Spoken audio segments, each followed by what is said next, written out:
Fala, povo de Deus, povo abençoado do Senhor, graça e paz. Seja bem-vindo ao nosso encontro semanal. O título da nossa lição de hoje, amados, é Neemias reconstrói os muros de Jerusalém. Não saia daí, porque após a vinheta, Deus vai falar com você.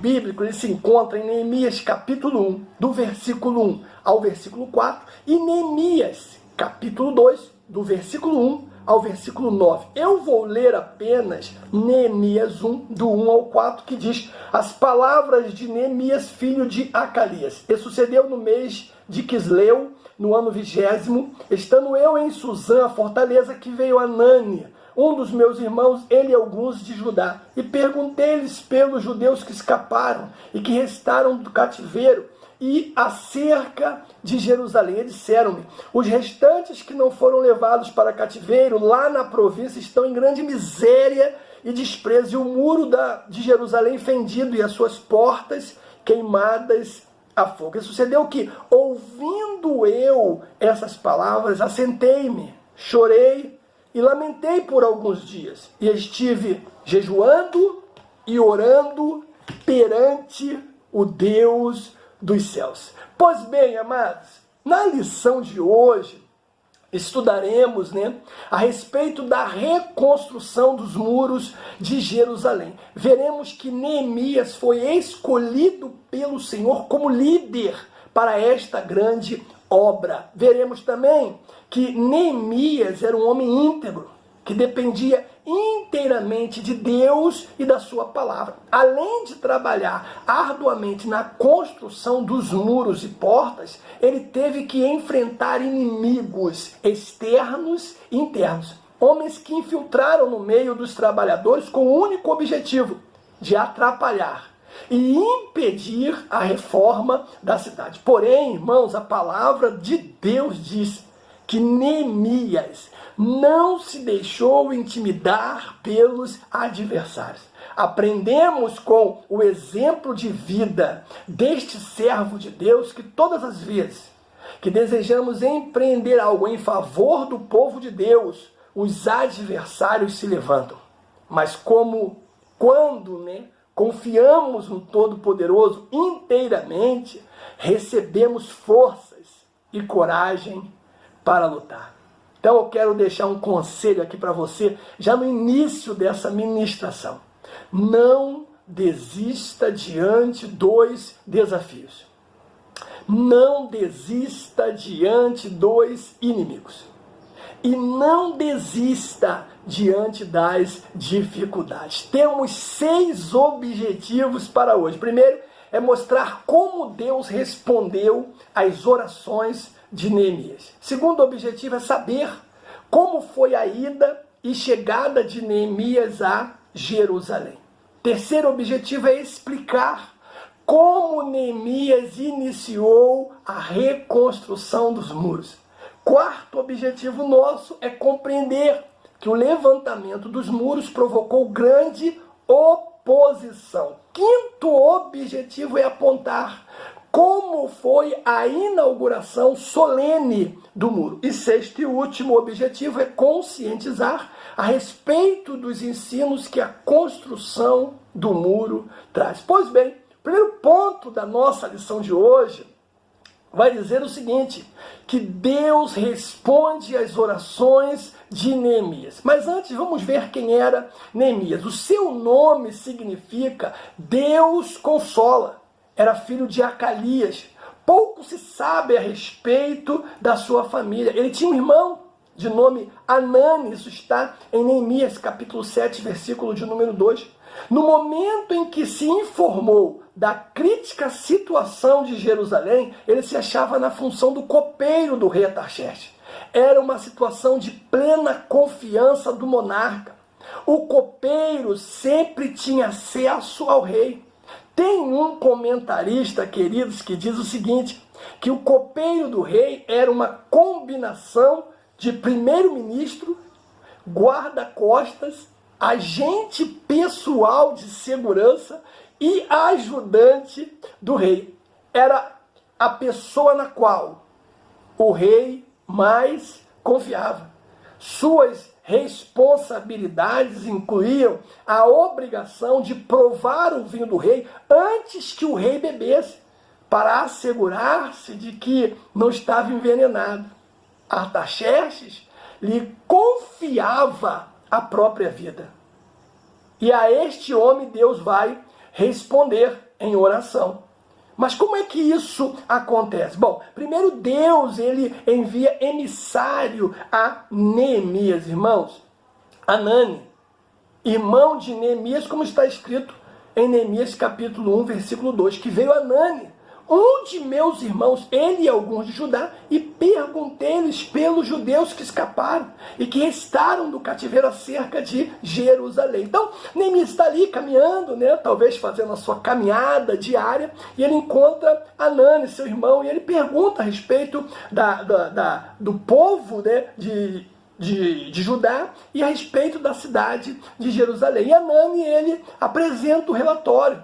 Ele contou como os judeus que haviam retornado a Judá após o cativeiro estavam em grande miséria. Ele disse que os muros estavam fendidos, as portas queimadas a fogo. Era símbolo de quê? Miséria. Era símbolo de desprezo.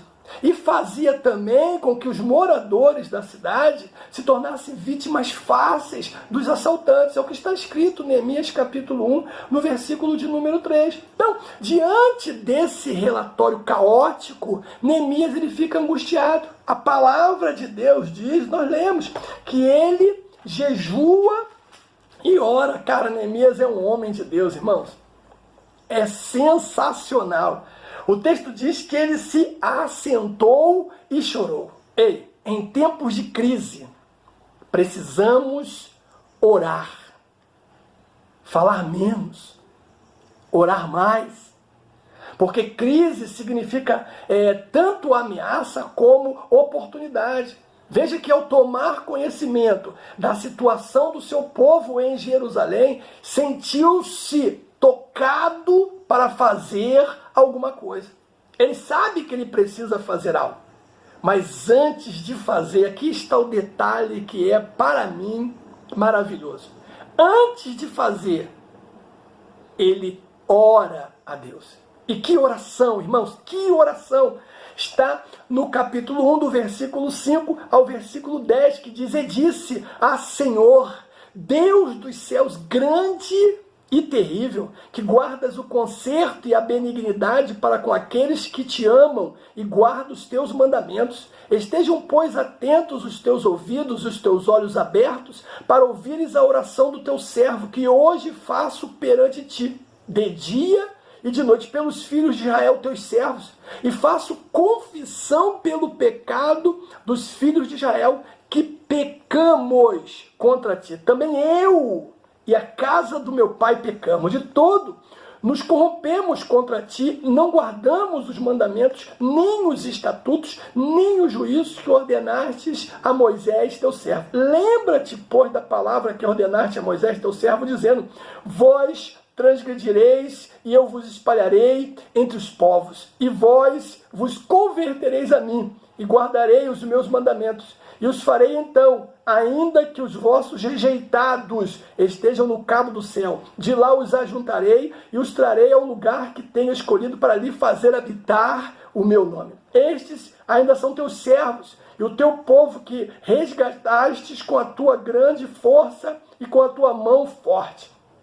Ah, Senhor, estejam, pois, atentos os teus ouvidos à oração do teu servo e à oração dos teus servos que desejam temer o teu nome, e faze prosperar hoje o teu servo e dá-lhe graça perante este homem. Então era eu copeiro do rei. Cara, que oração maravilhosa, irmãos. Primeira coisa que eu vejo aqui no versículo 5, irmãos, é a visão que Neemias tem de Deus. Ei, escute uma coisa. O que faz de alguém um homem de Deus é, antes de tudo, a sua visão de Deus. No versículo 5 ele diz, Deus grande e terrível. Ou seja, o Deus de Neemias é o Criador transcendente, o Deus dos céus, o autossustentador, o Todo-Poderoso e Eterno. Ou seja, Deus era para Neemias a mais sublime, permanente e penetrante de todas as realidades. Que oração forte, irmãos! Uma oração longa, e nessa oração você vê lágrimas, lamento, jejum, adoração, súplica, confissão de pecados e intercessão. É um exemplo de como um homem de Deus deve posicionar-se em momento de crise. Ele, na verdade, seguiu o que Deus declarou em Crônicas, capítulo 7, versículo 14. Se o meu povo, que se chama pelo meu nome, se humilhar e orar, e buscar a minha face, se converter dos seus maus caminhos, então eu ouvirei dos céus, perdoarei os seus pecados e sararei a sua terra. Meu irmão, precisamos voltar a sentir prazer em orar. Você não pode esquecer que Neemias tinha acesso direto ao rei. Ele era copeiro do rei. Ele era o homem de confiança do rei. Podia, no momento em que estivesse servindo o vinho do rei, falar com o rei. Mas ele não faz. Mesmo sendo copeiro, mesmo sendo homem de confiança. A primeira coisa que ele faz é ir para a oração. Antes de ir ao rei, ele ora. Meu irmão, essa é a diferença entre o crente maduro e o crente menino. O crente maduro, no primeiro momento da dificuldade, ele corre aos pés do Senhor. E o crente menino, ele vai buscar o líder. Ele vai choramingar no pé do líder. Ele vai se vitimizar no pé do líder.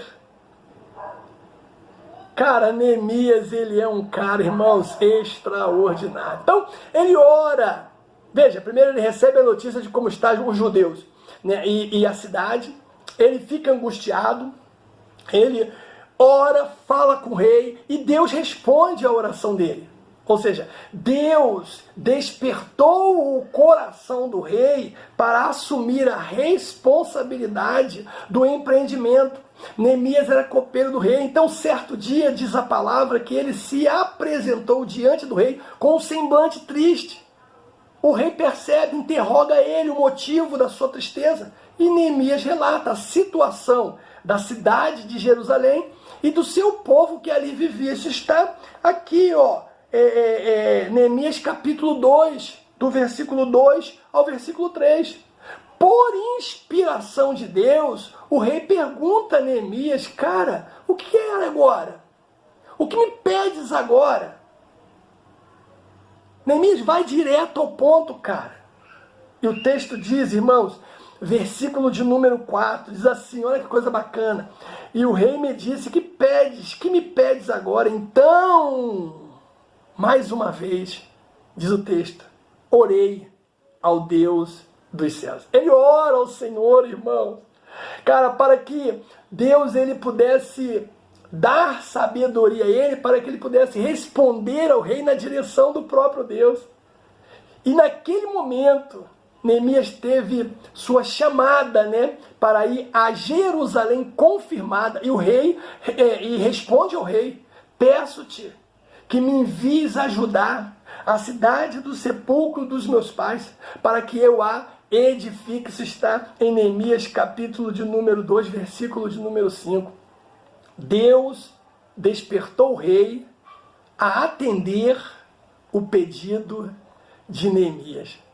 Neemias ele recebeu cartas do rei dirigidas aos governadores das regiões e ainda recebeu outra carta com ordem para que o necessário para a construção fosse dado a Neemias. Caramba, irmãos, olha o poder poder da oração. Tudo, como diz a palavra, versículo 8, no finalzinho, tudo segundo a boa mão de Deus que estava sobre Neemias. Deus é verdadeiramente o Deus daquilo que é impossível aos homens. Presta atenção no que eu vou te dizer, meu irmão. Deus trabalha por intermédio do seu povo para realizar até mesmo tarefas consideradas humanamente impossíveis. Ele costuma moldar as pessoas com características de personalidade, experiência e treinamento de modo a prepará-la para o seu ministério. Essas pessoas não costumam sequer ter a ideia do que Deus tem reservado para elas. Talvez você seja uma dessas pessoas, meu irmão. Talvez você não tenha as habilidades específicas de Neemias, ou até mesmo pense que está em uma posição onde nada pode fazer para Deus. Mas eu vim aqui hoje dizer algo para você.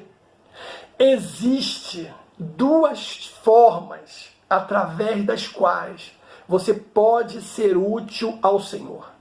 Vou repetir. Existe sim duas formas através das quais você pode ser útil ao seu Senhor. Primeiro, seja uma pessoa que fala com Deus. E segundo, seja uma pessoa que anda com Deus. Aleluia. Então, diante ali da resposta do rei, diante das cartas que o rei deu a Neemias, ele agora chega à cidade de Jerusalém. É o nosso segundo tópico da lição, isso está no capítulo de número 2. E a primeira coisa que você vê aqui no capítulo 2 é que Neemias ele faz um levantamento da situação real dos muros, meu irmão. Veja, ele já tem uma informação. Mas isso não basta para o líder Neemias, só ter a informação. Ele precisa saber mesmo se aquilo tudo que foi falado é real. Então, ele faz primeiro isso, um levantamento da situação real dos muros. Tendo se inteirado da verdadeira situação dos muros de Jerusalém, Neemias convocou os judeus, diz a palavra, os nobres, os magistrados e todos os que faziam a obra, a juntos reedificarem os muros, para que não mais estivesse em opróbrio. Oh, irmão, glória ao nome do Senhor. E detalhe, ele faz isso declarando como a mão de Deus lhe era favorável, como as palavras do rei também eram favoráveis. Então, diz o texto, que disseram todos, levantemo-nos e edifiquemos. E o versículo 18 do capítulo 2 diz, esforçaram as suas mãos para o bem. Que coisa linda, que coisa maravilhosa. Então, Neemias agora, ele inicia o levantamento dos muros, é o nosso terceiro ponto da lição. E você vai ver aqui, irmãos, algo fantástico, Primeiro, o plano de Neemias. Capítulo 3, se você der uma olhadinha aí, você vai ver como Neemias é estratégico, Neemias dividiu a tarefa de construção em partes, tendo cada parte uma porta. Simultaneamente, lado a lado, haveria pessoas encarregadas de levantar o muro ao longo de toda a sua extensão. Muitas delas edificando o pedaço do muro que ficava em frente à sua própria casa. Havia também um grupo de encarregados de levar o entulho, trazer o material e por aí vai. O coração do povo, meu irmão, diz a palavra, se inclinou a trabalhar. Neemias 4, versículo 6. E logo já era possível notar que os muros cresciam. As portas começavam a ser tapadas. Neemias 4, versículo de número 7, amados. Aí você vê também outra coisa bacana. A tática de Neemias. A tática de Neemias de engajar todos os judeus na obra de edificação do muro é um exemplo muito importante a ser seguido pelas igrejas em seu trabalho de evangelização. Neemias tinha um plano que ele aproveitava todos os que quisessem trabalhar, designando a cada um a sua função. Assim também o líder da igreja deve, na direção do Espírito Santo, orientar os crentes a entregarem-se ao Senhor. Sabe por quê? Porque trabalhar para o Senhor enche o coração dos crentes de grande alegria. Outra coisa que você vai perceber que no momento em que eles começam a trabalhar, automaticamente, irmãos, eles criam um vínculo. A união se estabelece. E é justamente essa união que ficou ameaçada. Porque, apesar da boa organização, a união necessária para a realização daquela grande obra começava a ser ameaçada. Irmão, surgiu um problema entre os pobres e os ricos, capítulo de número 5. Neemias toma conhecimento ali do problema e de maneira sábia ele resolve a situação e a obra ela vai prosseguindo. Aí se levanta a oposição, é o nosso quarto ponto da lição. Iniciada a edificação do muro, irmãos, Sambalate e Tobias indignaram-se grandemente, usaram várias estratégias para fazer a obra parar. Todavia, Neemias e os seus liderados, ajudados pelo Senhor, não podemos esquecer disso, conseguiram vencer todos os obstáculos que se levantaram e trabalharam sem cessar até a conclusão dos muros. O capítulo 3 do livro de Neemias, ele revela como se pode vencer a oposição à obra. Irmão, você vai ver ali que a zombaria foi vencida pela oração e determinação. Você vai ver ali que a ameaça da força foi vencida pela oração e apropriadas medidas de segurança. Você vai ver ali também que o desânimo foi vencido pela oração e pela fé dos dirigentes piedosos, né? Pelos seus incentivos.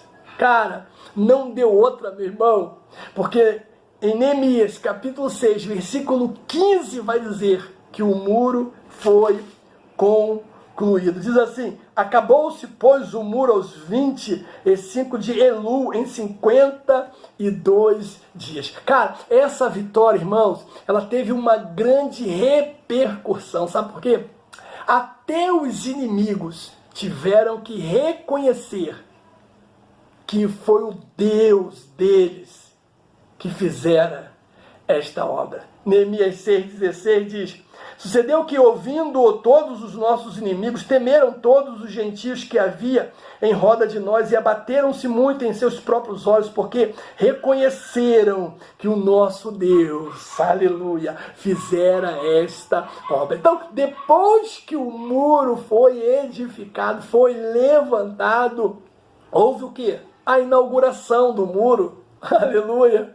Irmãos, para a edificação do muro, diz a palavra do Senhor, que foram convocados todos os levitas a fim de edificarem o muro com alegria, com louvores, com canto, com saltério, com alaúdes e com harpas, como diz Neemias, capítulo 12, 27. Outra coisa, purificaram-se os sacerdotes, purificaram-se os levitas e logo purificaram todo o povo, as portas e os muros, ou seja, tudo foi santificado, purificado ao Senhor. Neemias 12, versículo 30, meu irmão. Outra coisa, o ato de dedicação incluiu 2 procissões diante da casa de Deus, onde houve o que? Sacrifícios. Ainda estamos em Neemias capítulo 12. A alegria de Jerusalém, cara, era tão grande que o som da festa, diz a palavra do Senhor em Neemias 12, 43, que ela podia ser ouvida de muito longe. Ou seja, apesar da oposição à edificação dos muros, foi concluída. E quais são os ensinamentos simbólicos, importantes, que traz os muros de Jerusalém para nós? Bom, primeiro, a Bíblia fala da salvação como um muro. Que diz Isaías? Aos teus olhos, muro chamarás salvação, e as tuas portas louvor. Isaías 60, 18. Isaías também diz, uma forte cidade temos, a quem Deus pôs por salvação muros e antimuros. Isaías 26. Outra lição é que o muro da salvação fala da divina proteção que beneficia aqueles que se abrigam dentro dele. Observamos que o levantamento dos muros foi resultado de um despertamento. Irmãos, o crente despertado, ele sente uma imperiosa necessidade de se conservar dentro dos muros da salvação. Por quê? Porque ali ele está protegido pela excelente grandeza do poder de Deus. E ele pode dizer, como o apóstolo Paulo, eu sei em quem tenho crido, e estou certo que ele é poderoso para guardar o meu bom tesouro até aquele dia. Paulo falou isso, segunda carta a Timóteo, capítulo 1, versículo 12. Outro ensinamento é que o muro da salvação é uma permanente linha divisória entre o reino de Deus e o reino deste mundo. Fronteiras deste mundo foram muitas vezes alteradas, porém a fronteira entre o reino da luz e o reino das trevas continua inalterada. Meu irmão, a Bíblia diz, eu, o Senhor, não mudo. Malaquias 3,6. O reino de Deus e o reino deste mundo, meu irmão, são inteiramente irreconciliáveis. A palavra de Deus diz, Paulo escreveu na sua segunda carta, a Corinto, capítulo 6, 14, que diz que não há comunhão entre a luz e as trevas. E a palavra de Deus também diz em Mateus 6, ninguém pode servir a Deus e Mamão. O fato de um muro da salvação ser uma divisa entre o reino de Deus e o mundo não significa que é uma proibição, amados, pela qual o crente não tem direito de fazer aquilo que quer. Ei, nós somos livres. O crente é livre. Todavia, a mesma linha divisória representada pelo muro da salvação passa também dentro do coração do crente. Por isso que Paulo escreve, a não ser na cruz do nosso Senhor Jesus Cristo, pela qual o mundo está crucificado para mim e eu para o mundo. É Gálatas 6, versículo 14.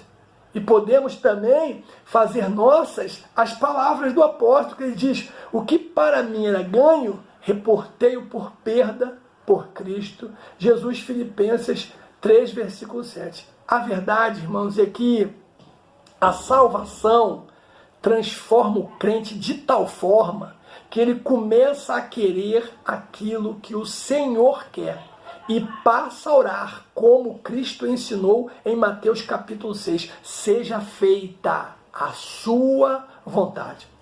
O segredo de uma vida cheia do Espírito Santo, meu irmão, é quem crê em mim.